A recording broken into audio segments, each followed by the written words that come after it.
ஏண்டாடா ஒரு ஆளை போட்டு இத்தனை பேர் சேர்ந்து அடிக்கிறது இதுலதான் உங்க ஒத்துமையா? என்னடா அப்படி செஞ்சுட்டான்? இவன் செஞ்சதை சொன்னா நீங்க கூட போங்க அடிப்பீங்கண்ணே. டேய், நான் உன்ன மாதிரி மிருகம் இல்லடா, எனக்கு கொஞ்சம் புத்தி இருக்கு. என்னதான் ஒரு மனுஷன் தப்பு செஞ்சாலும் இத்தனை பேர் சேர்ந்து அடிக்கிறதவனே அது குத்தமா? வேண்டா, அவன் பழகிட்ட சூதாட்டத்தை மறக்க முடியாம கஷ்டப்படுற மாதிரி மத்தவங்க படக்கூடாதுன்னு எடுத்து நன்மை சொல்றான். இது தப்பா? அப்போ சொல்றது ஒண்ணு செய்யறது ஒண்ணா? சொல்றவன் சொந்த வாழ்க்கைய பத்தி எல்லாம் கிளறி பார்க்காதே. அவன் சொல்றதுல அறிவுக்கு பொருத்தமா இருந்தா நடங்க, இல்லன்னா போங்கடா. அதுக்காக இல்லண்ணே. எதுக்கா இருந்ததா என்னடா? இந்த காலத்துல நல்லத சொல்றவங்களே நாட்டுல கொஞ்சம் பேர் தான்டா. அவங்களே அடிச்சு கொண்டுடுங்க, நாடு உருப்பிட்ட மாதிரிதான்.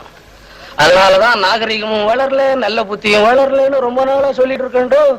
நீங்க சொல்றது என்னமா சரிதானே? சர்தான்னு சொல்லிட்டா போதாது தம்பி.